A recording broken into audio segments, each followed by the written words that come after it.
বাংলাদেশের মার্কেটে স্মার্ট ওয়াচের দৌড়ে তো এগিয়ে যাচ্ছে হেলো, কি সিলেক্ট, ইমিল্যাব এইরকম ব্র্যান্ড। রিসেন্টলি আবার নয়েজ রিলিজ হলো আমাদের দেশে এবং নয়েজ এসে তো সেই রকম একটা হাইপ তুলে ফেলেছে। ভাই শাওমি কই? শাওমিকে তো দেখতেছি না, কারণ এই স্মার্ট ওয়াচের মার্কেটে তো একসময় কিং ছিল শাওমি। কই শাওমি? কই কই কই? বলা যায় দীর্ঘদিনের একটা গ্যাপের পরে শাওমি আবার ফিরে এসেছে দারুণ একটা স্মার্ট ওয়াচ নিয়ে, আর সেইটা হচ্ছে তুই কোনোবারে ঠিক মতো দিতে পারিস না।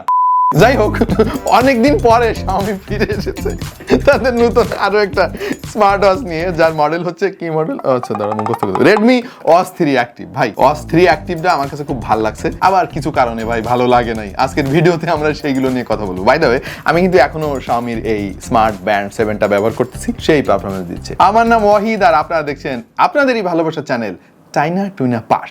আমাদের আরেকটা নাম আছে টিটিপি, অনেকে আবার এটাকে টেক টু দ্য পয়েন্টও বলেন। যাই হোক, নাম যাই হোক না কেন, গোলাপকে যে নামেই আপনি ডাকেন না কেন, গোলাপ সুন্দর সবসময়, আমরাও সুন্দর। যেরকম সুন্দর আমাদের ক্যামেরার পেছনে দাঁড়ায় আছে ইমাম এবং সিয়াম। চলেন শুরু করে ফেলি।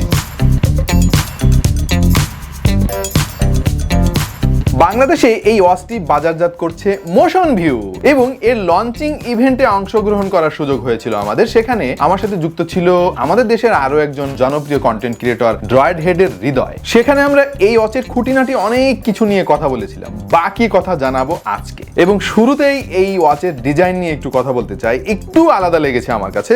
যেমন দেখতে পাচ্ছি তারা এখানে গান মেটাল কালারের ফ্রেম ব্যবহার করেছে, যেটা দেখতে বেশ জোস লাগে। এটা আবার গ্লসি ফিনিশের। একটাই বাটন আছে এখানে, একটা বাটন দিয়ে আপনাকে অপারেট করতে হবে। এবং যদি বেজেলের কথা বলি তাহলে বলবো যে ভাই ডানে বামে ওপরে ঠিকঠাক থাকলেও নিচের দিকের বেজেল একটু বেশি লেগেছে আমার কাছে। আপনাদের রেডমি ওয়াচ 2 কথা নিশ্চয়ই মনে আছে, বেশ কিছুদিন আগে আমরা রিভিউ করেছিলাম। সেইটার বেল্টের সঙ্গে এর বেল্টের অনেক মিল পাচ্ছি কার্ভ ডিজাইনে, এবং বেল্টার কোয়ালিটি অনেক ভালো লেগেছে আমাদের কাছে। বাটনের নিচের দিকে একটা মাইক্রোফোন রয়েছে আর বাঁ দিকে রয়েছে এর লাউড স্পিকার গ্রিল। তার মানে বোঝাই যাচ্ছে এতে কলিং ফিচার রয়েছে, যেটা নিয়ে কিছুক্ষণ পরে আমরা কথা বলবো। এই ওয়াচটিতে ব্যবহার করা হয়েছে 1.83 ইঞ্চির একটা এলসিডি ডিসপ্লে, যার রেজলিউশন হচ্ছে 240x280, আর এর ব্রাইটনেস সর্বোচ্চ 450 নিটস পর্যন্ত উঠতে পারে। ইনডোর কন্ডিশনে এর ব্রাইটনেস ঠিকঠাক ছিল এবং কালারগুলো যথেষ্ট পপ আপ করে। কালার রিপ্রোডাকশনও খুব চমৎকার এবং এর যে টাচ রেসপন্সিভনেস সেটা আমাদের কাছে ঠিকঠাক লেগেছে। তবে ঠিকঠাক লাগে নাই কি জিনিস সেটা জানার জন্য আপনাকে ভিডিওটা সম্পূর্ণ দেখতে হবে। এনিওয়ে, এই ওয়াচে ব্যবহার করা হয়েছে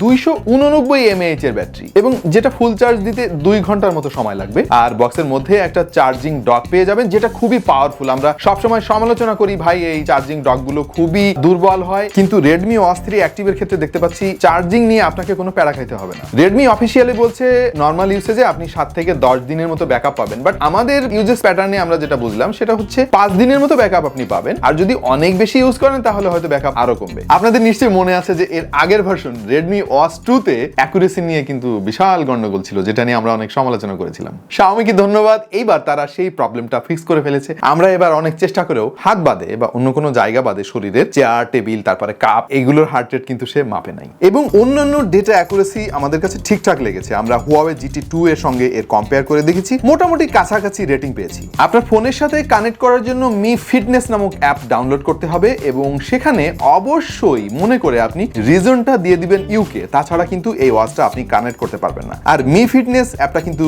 আমার অন্যতম সেরা পছন্দের একটা অ্যাপ। এই অ্যাপে অনেক দরকারি জিনিস আপনি এক জায়গায় পেয়ে যাবেন। শাওমি নিজেই ডেভেলপ করেছে এই অ্যাপটা তাদের প্রোডাক্টগুলোর জন্য, এবং প্রিমিয়াম একটা ফিল দেবে এই অ্যাপটা আপনাকে। ওয়াচের পাশাপাশি সফটওয়্যার এক্সপেরিয়েন্সও কিন্তু যথেষ্ট ইম্পর্ট্যান্ট, এবং শাওমি প্রতিবারের মতো এবারও বেশ গুরুত্ব দিয়েছে। কোনো ল্যাগ বা হিকআপ পাই নাই এবং দরকারি সমস্ত জায়গা খুব ইজিলি অ্যাক্সেস করতে পেরেছি। খুবই স্মুথ এবং ফ্লুয়েন্ট ছিল এর সফটওয়্যার এক্সপেরিয়েন্স। এবারে টুকটাক কিছু ফিচার নিয়ে কথা বলবো, যদিও স্মার্ট ওয়াচের সমস্ত ফিচার গুলো ভাই আপনাদের মুখস্থ হয়ে গেছে আমি জানি। ওই যে কি কি থাকে আপনারা তো জানেনই, হার্ট রেট সেন্সর, রক্তে অক্সিজেন পরিমাপ করা যায়, স্ট্রেস মনিটর, মিউজিক কন্ট্রোলার পেয়ে যাবেন, ওয়েদার আপডেট তো রয়েছেই, stopwatch, countdown timer, remote camera শাটারের মতো দরকারি সব জিনিস তারা দিয়ে রেখেছে এই ওয়াচে, স্লিপ ট্র্যাকিং ইত্যাদি ইত্যাদি, স্পোর্টস অ্যাক্টিভিটি, মোটামুটি যা যা লাগে সবকিছুই এর মধ্যে আপনারা পেয়ে যাবেন। এত ডিটেইলে আমি গেলাম না, ডেটা অ্যাকুরেসি ভালো, এটুকু জানা থাকলে আপনার কাজে আসবে। বাট এগুলো বাদে আর কি কি ফিচার আছে সেগুলো নিয়ে আলাপ করব।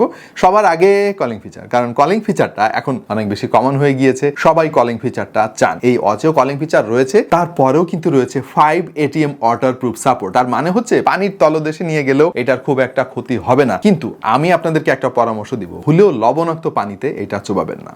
তাহলে কিন্তু নষ্ট হয়ে যাওয়ার সম্ভাবনা থাকবে। কানেক্টিভিটির জন্য এতে ব্যবহার করা হয়েছে ব্লুটুথ 5.3, যেটা সর্বাধুনিক টেকনোলজি। এর ফলে স্টেবল কানেকশন পাবেন আপনার ফোনের সঙ্গে, আর সেই সঙ্গে ব্যাটারি কনজাম্পশনও কিন্তু কম হবে। এইবার সময় এসেছে এই ওয়াচের কিছু নেগেটিভ দিক নিয়ে কথা বলার। আমি জানি আমার স্পন্সর হয়তো এই অংশটুকু পছন্দ করবেন না, না করারই কথা, বাট ভাই আমাদের দায়িত্ব তো এটাই আপনাদেরকে জানানো যে কি কি খারাপ দিক রয়েছে। প্রথমে যে জিনিসটা বলবো ভাই, আমি সব ওয়াচের ক্ষেত্রে বলি, এই যে বেল্টের মেকানিজমটা, আই হেট দিস ভাই। এরকম কেন করতে হবে? রেডমি ওয়াচ 2 তেও তো আমরা দেখেছিলাম যে এই মেকানিজমটা ছিল না, ইজিলি পরা যায়। তো এখানে আপনার ওই অ্যাপেল ওয়াচের মতো এই জিনিসটা কেন দিতে গেছেন? এইটা হাতে পরাও যেমন কষ্টকর, খোলাও তেমন কষ্টকর। আর একটা জিনিস না বললেই নয়, সেটা হচ্ছে এই ওয়াচের রেজুলেশন কিন্তু আমার পছন্দ হয় নাই, মাত্র 240x280। আমি আসলে রেডমির কাছ থেকে আরো বেটার ডিসপ্লে আশা করেছিলাম। সেই সঙ্গে ব্রাইটনেস নিয়েও কিছু ইস্যু আছে, যেমন ডিরেক্ট সানলাইটে গেলে কিন্তু একটু ভাই ঘোলা হয়ে যায়, আপনি একটু কষ্ট করে তাকালে তখন দেখতে পারবেন। ওয়াচ ইনডোরে অবশ্য ঠিকঠাক ছিল। বক্সের মধ্যে কোনো এক্সট্রা বেল্ট নাই ভাই, এটা কোনো কথা? আমি অনেক ওয়াচে দেখতেছি ইদানিং যে একটা এক্সট্রা স্ট্র্যাপ কিন্তু দিয়ে দিচ্ছে ভিতরে। আমার তো এটা পছন্দ নাও হইতে পারে, আমার অন্য একটা লাগবে, আমি কই পাবো? চারিদিকে যে ফ্রেমটা দেখতে পাচ্ছেন খুবই চমৎকার লাগে, গান metal colour, glossy finish, premium একটা ফিল আপনাকে দেবে, বাট এইটা কিন্তু প্লাস্টিক। এই জায়গাটাতে তারা একটু কিপটামিং করেছে। আর ভাই এই ওয়াচে মাত্র একটা বাটন দিছে অপারেট করার জন্য, যেটা একটু ডিফিকাল্ট। যদিও টাচ স্ক্রিন কাজ চলে যাবে আপনার, বাট ভাই বাটন যখন দিচ্ছেন আর একটা দিতেন, তাহলে নিচের বাটনটাকে আমি কাস্টমাইজ করে সেট করে রাখতে পারতাম নির্দিষ্ট কোনো অ্যাপ দিয়ে। আমরা এই ওয়াচের রেইজ টু অ্যাওয়েক টেস্ট করে দেখলাম এবং এটা দুর্দান্ত কাজ করেছে। ডিলের পরিমাণ খুবই কম। তবে যেহেতু এটা অ্যামোলেড ডিসপ্লে না, সুতরাং অলওয়েজ অন ফিচারটা কিন্তু আপনারা এতে পাচ্ছেন না। আমরা প্রায় শেষ প্রান্তে চলে এসেছি এই ভিডিওর, এবং কিছু অসুবিধা তো থাকবেই, প্রত্যেকটা প্রোডাক্টে আছে, এমনকি অ্যাপেল ওয়াচ আলট্রাতেও আছে, যেটা সব থেকে বেশি দাম এই মুহূর্তে। এনিওয়ে ভাই, পৃথিবীটাই এরকম, আমাদের জীবনটাই এরকম, কম্প্রোমাইজ করতে হবে। শাওমির ওয়াচ, এটার একটা ব্র্যান্ড ভ্যালু রয়েছে, এর ডেটা অ্যাকুরেসি ভালো, এর বিল কোয়ালিটি ভালো, এটা লং লাস্টিং, আর যেহেতু মোশন ভিউর কাছ থেকে আপনি কিনবেন, তাহলে ভাই ওয়ারেন্টি সার্ভিস নিয়ে তো কোনো কথা নাই, আপনি সেরা আফটার সেল সার্ভিস পাবেন। বাট তার জন্য আপনাকে এই ওয়াচটা এই স্টিকার দেখে নিতে হবে। পাশাপাশি রয়েছে পেছনে একটা সিকিউরিটি স্টিকার, এইটা দেখে যদি ওয়াচ কেনেন তাহলে আপনি নিশ্চিত। আর মোশন ভিউ এর ওয়েবসাইটে এই মুহূর্তে এই ওয়াচটার দাম দেওয়া হয়েছে ৩,৯৯৯ টাকা, কিন্তু এর চাইতে কমে কেনার দুইটা বুদ্ধি আছে। হ্যাঁ, একটা বুদ্ধি হচ্ছে মোশন ভিউ থেকে যদি কিনতে চান তাহলে TTP Team এই কুপন কোডটা আপনি দিয়ে অর্ডার করবেন, তাহলে ইনস্ট্যান্টলি 10% ডিসকাউন্ট পেয়ে যাবেন। আর যদি আরো কমে কিনতে চান তাহলে ভাই একটা ট্রিক্স শিখাই দিই, সেটা হচ্ছে অনেক ওয়েবসাইট রয়েছে, তারা কিন্তু অনেক ডিসকাউন্টে এটা বিক্রি করতেছে, যেমন দারাজ থেকে আপনি চালিয়ে কিনতে পারেন, সেখানে এই মুহূর্তে ডিসকাউন্ট চলতেছে এবং এটার দাম মোটামুটি ৩৫০০ টাকার আশেপাশে আপনি পেয়ে যাবেন। সো ৩৫০০ টাকা দাম হিসাবে এই ওয়াচে যে সমস্ত ফিচার দেওয়া হয়েছে, এতে আমি ইজিলি রিকমেন্ড করতে পারি, যদি ছোট ছোট কিছু জিনিস আপনি ওই যে বললাম একটু আগে যে কম্প্রোমাইজ করতে পারেন। আশা করছি আমাদের আজকের এই ভিডিওটা আপনাদের কাজে আসবে, যারা স্মার্ট ওয়াচ কিনতে চান। দেখা হয়ে যাবে অন্য কোনো ভিডিওতে ভিন্ন কোনো বিষয় নিয়ে। সেই পর্যন্ত সবাই ভালো থাকুন, সুস্থ থাকুন, আর দেখতে থাকুন টেক টু দ্য পয়েন্ট।